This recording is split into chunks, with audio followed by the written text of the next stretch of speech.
Ang ganda nito, para siyang, tawag ito.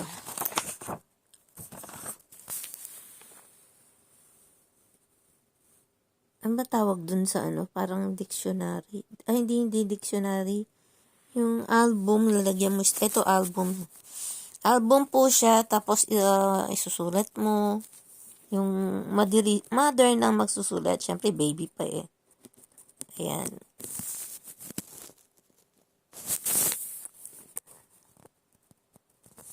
Hulaan nyo kung sino yan. Sandali ah. Ang ganda na pagkabili ko nitong album na to. Hindi ko na alam kung saan ko nabili to eh. Ayan, ilalagay nyo dyan kung ano yung today, issue ni Tekore Tahitowa. Yan. Yung mga tipong nagbanding. Sino yata yung nakabanding? Noyo Suwa. Kyono.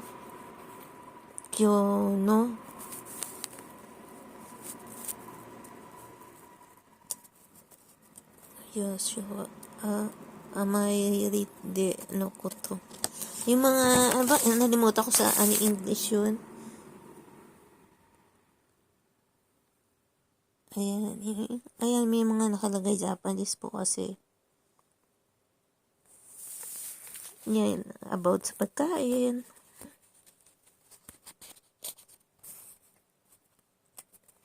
Jibun no koto wo hito kara kore kara taberu koto. Ayun. Ito po. 4 months po si baby ko. Ayan. Bungis-ngisero. Kaya gustong gusto po siya ng nag-aalaga sa kanya. Inaampon nga sa akin to kasi walang anak na lalaki, 4 na babae. Ayan yung papa niya. Oh, hindi makita. Ayan po. Tingnan niyo kung gano'ng kapayat na. Sobrang payat. Ang mama. Ayan. Ang cute po niya. Daming gusto mag-alaga dyan. Ang kanyang papa. Ang mama. Ito yung namasyal po kami, nag-beach. Dito ko na po nahulaan yung mangyayaring paghiwalayan namin. Paghiwalay namin. Diyan ko na po nahulaan nung araw na yan. Naglakad ako sa gilid ng sa gilid ng dagat ba yun? Ayun, doon. Mag-isa ako. Hindi ako nagpasama. Habi ko ako na lang mag-isa. Doon na po ako yung parang nalungkot. Ayan, yun, dyan sa ganyan yung gilid na yan. Dyan po ako naglakad. Tapos nalungkot na. Tapos isip ko na yun na ganun na nga mangyari. Hindi ko na alam saan napunta yung baby card. Pinamigay ko.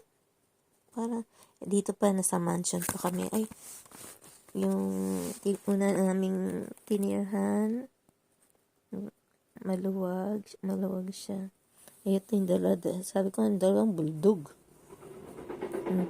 Dalawang bulldog yun. Ang puti-puti po ng anak ko. Ayan, ang puti-puti po niya dyan. Ayan, nakita niyo naman. Ang puti niya, cute. Tapos binababad siya sa arawan. Sa harapan siya ng siya lang yung nasa harapan. Tapos hindi na siya halatang yung kami lang yung ibang lahi eh. Pero alam niyo naman, pag nakakaramdam na ako na pambubuli na yung ginagawa, nakakatikim talaga sa akin yung mga yan. Kasi dito sa Japan, marami pong nabubuli rin dito. Sinumbong ko yun sa yun. May pinagsabihan ako, tapos nilipat ako ng paalagaan. Sabi ko, hindi ko gusto yung paalagaan na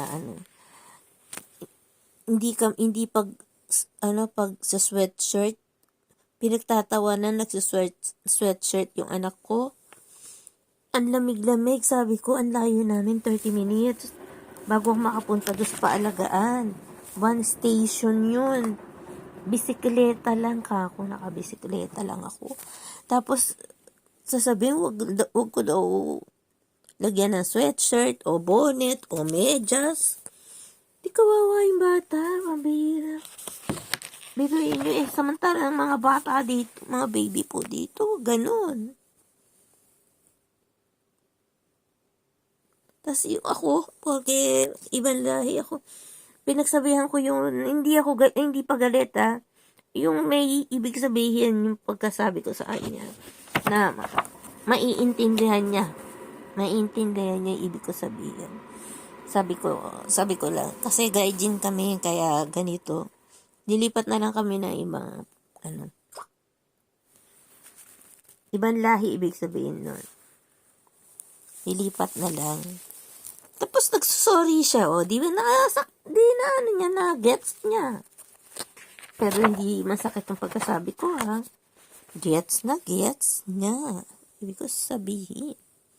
Ayan. Pagdating, hanggang sa paglaki tong album na to Ayan. Parang siya na isusulat. Nakalimutan ko ipakita sa kanya to Ayan po.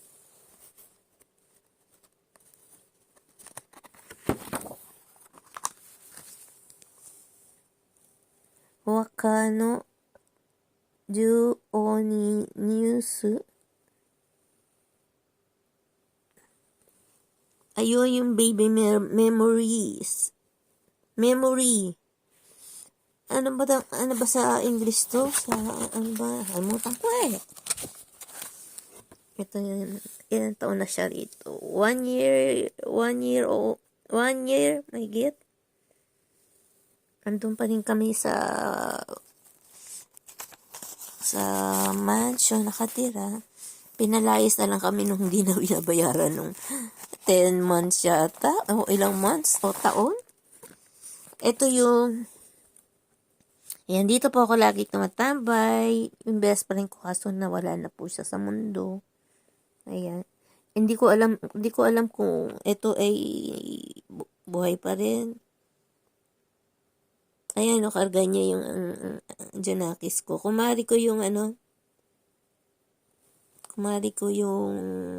yung best friend ko dito. Ayan, nag-iisa siya. Lang ako nag-iisa. Ito, close friend ko lang siya. Kahit sabihin pa ko yung chismis sa kanya, hindi mo ako mapapahiwalay. Kahit yung ex ko, iwasan ko daw to. Kasi baka mayaya nga ako sa paggamit. Ang aking lumang baton.